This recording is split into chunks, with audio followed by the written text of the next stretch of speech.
So we talked about positive exponents. We talked about multiplying them, dividing them.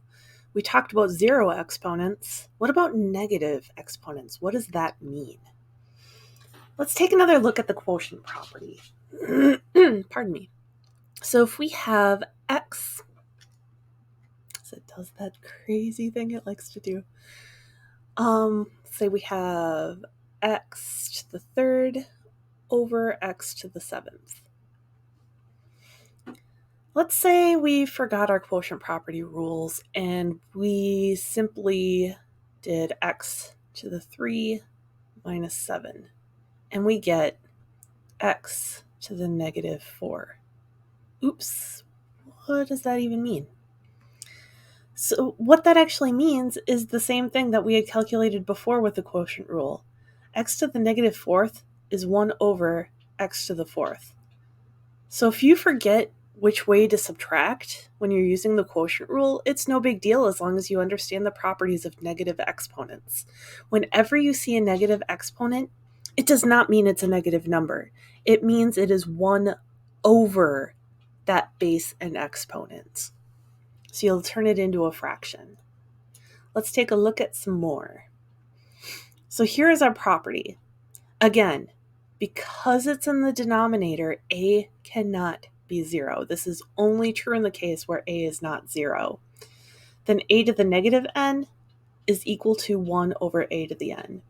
If you have a negative exponent in your denominator, then it goes back into the numerator. So if your exponent's negative, just flip it to the opposite side of the fraction sign. Let's look at some of these examples. We're going to simplify these expressions. So when we talk about simplifying expressions with negative exponents, simplifying means there can be no negative exponent in the answer. So based on our laws of negative exponents, this one we can rewrite as 1 over x to the 5th. How about number 2?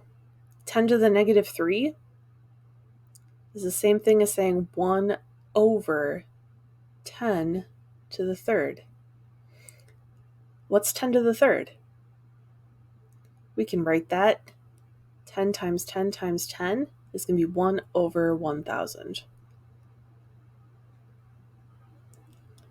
Let's look at number 3.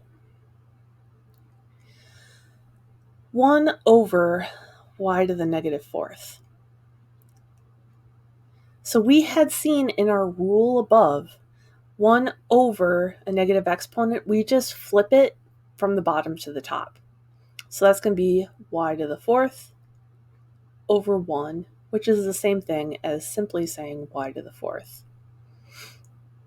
1 over 3 to the negative 2, it's going to be 3 squared over 1, which is the same thing as 3 squared. And what is 3 squared? It is 9. So go ahead and work on problem 9, and we'll see you on the other side.